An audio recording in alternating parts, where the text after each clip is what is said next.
ikut cina urang nyawa. Atuh. Di paling-paling lah, jak paling mesti paling.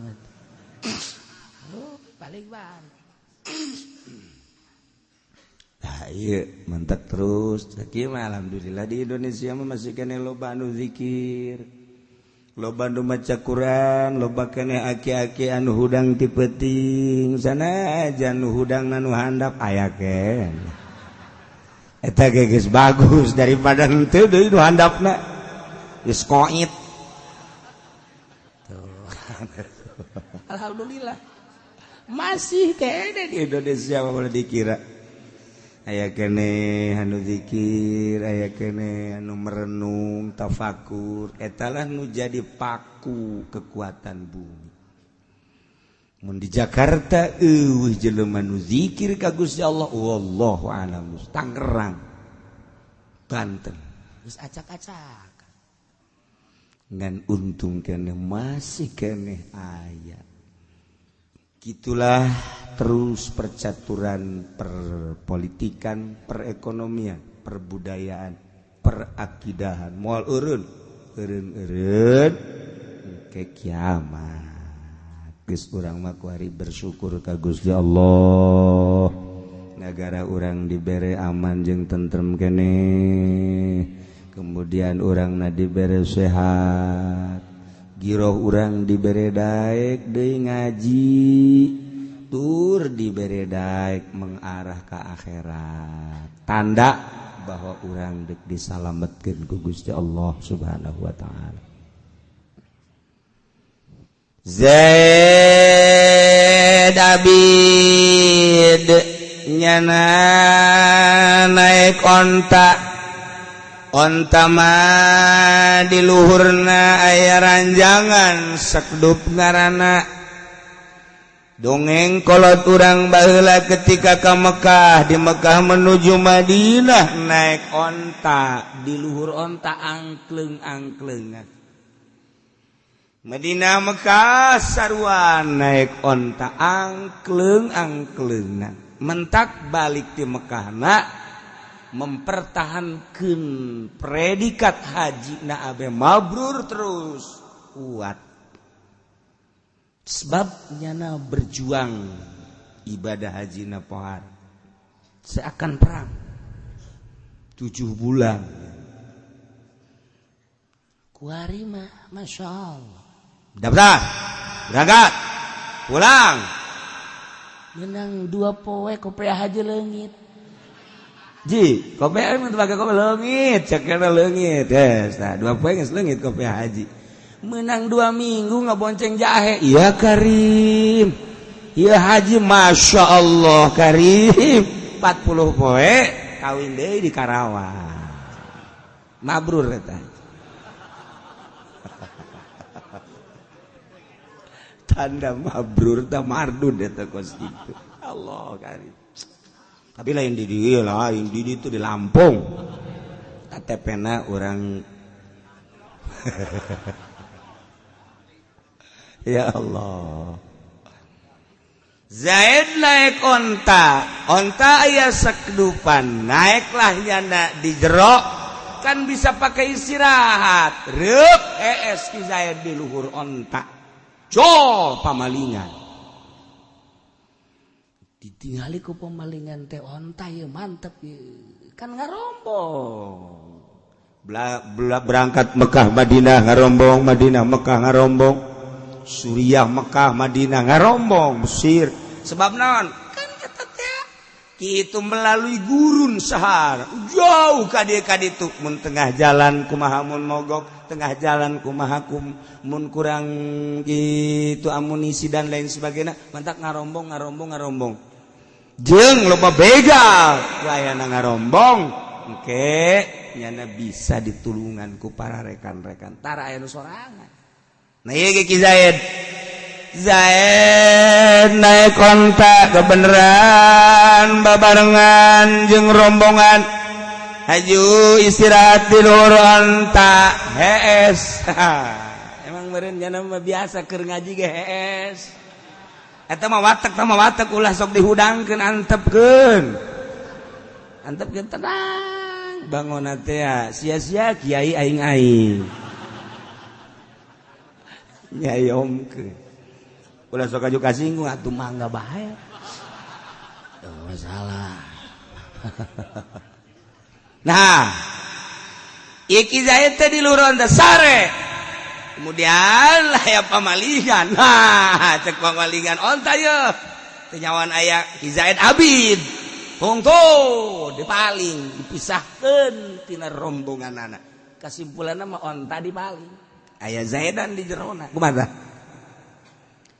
walaula ma'bun lamun sare Zaid seorang abid ala bairin luhureun onta poana nikmat ATS nya lelap bagadahu maka nungtullah pamalingan karena onta diutungtun kemudian wa akhrajahu anil qafilah diasingkeun dikaluarkeun dipisahkeun tina rombongan kasimpulanna nama maling onta di luhurna aya abidan hees otomatis kan diteangan maling ye panggil laporkeun na eta kumaha lamun dilaporkeun kemudian dihukumi apakah kudu dipotong leungeunna lantaran maling jae jelema atawa teu kudu dipotong da ieu lah hukum kutia potong bae leungeunna potong kumaha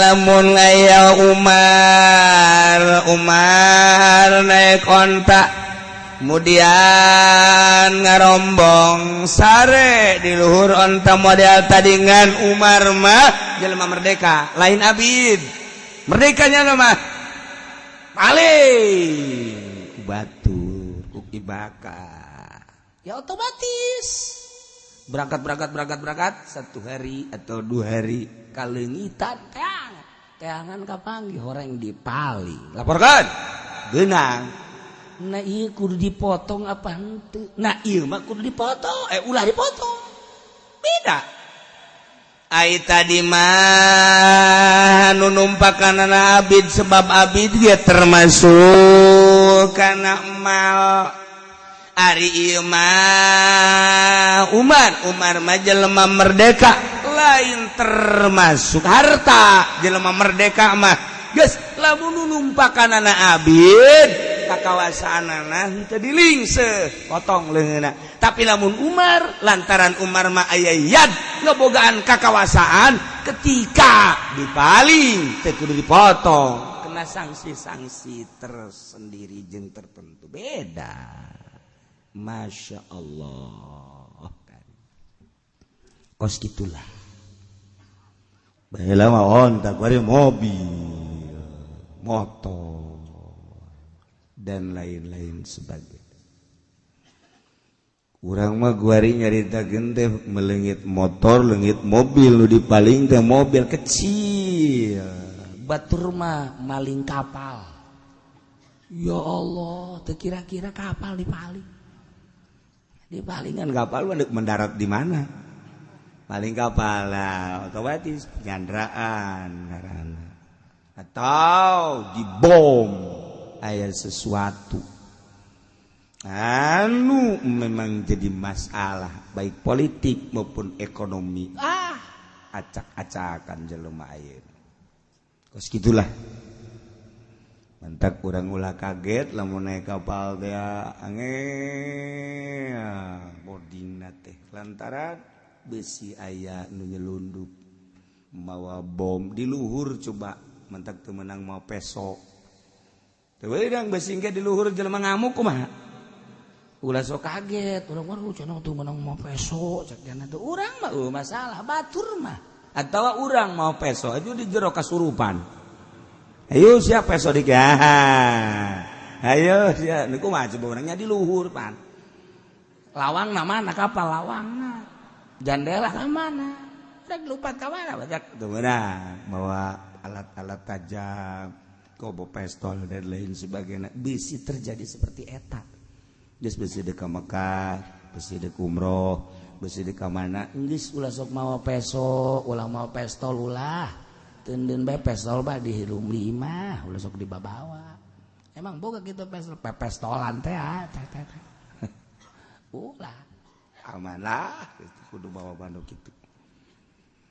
Walau nakola lamun Zaid mindakeun barang min baitin muglakin ti kamar nu dikunci bakar boga imahna aya kamaran di jero kamar teh loba barang-barang kamar tersebut dikunci wari diasupan ku Ki Zaid berarti dibuka kuncina dipindahkan ke tengah imahna lawang imana maftuhun terbuka andai kata benang Ki Zaid maling berarti kutian potong bae leungeunna tuh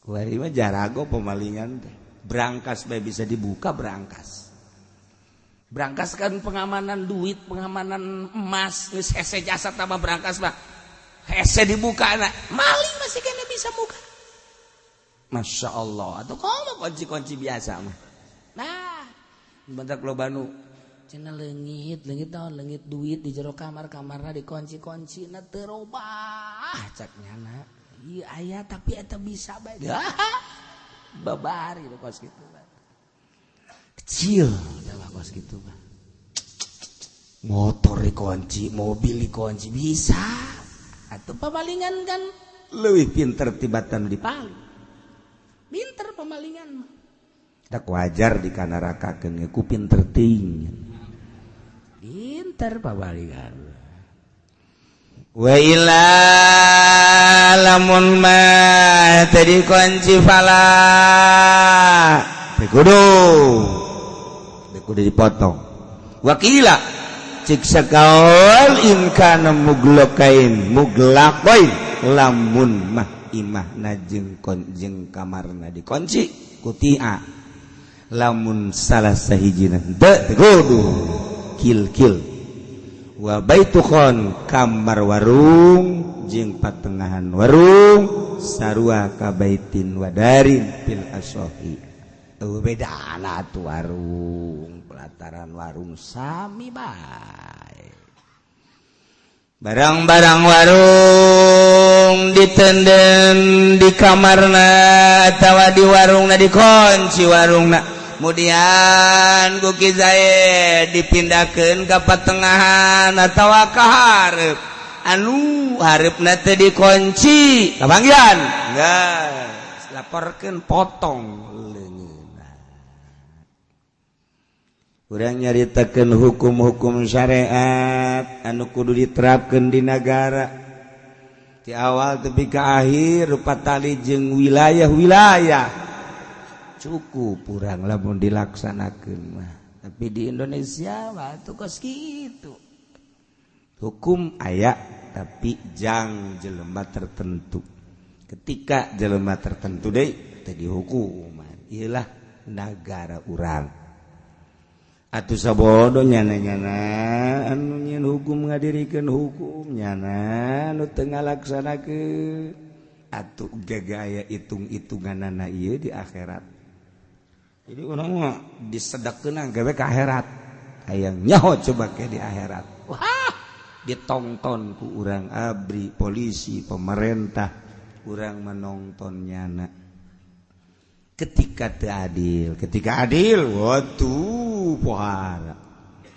nah iyalah mantak sing hade salilah hirup amankeun salametkeun diri urang lantaran nu tanggung jawab di akhirat urang kuari urang aya komplotan jabatan komplotan tahta komplotan di akhirat masing-masing Masya Allah sing inget ketika orang cicing diharap ditonton ku jutaan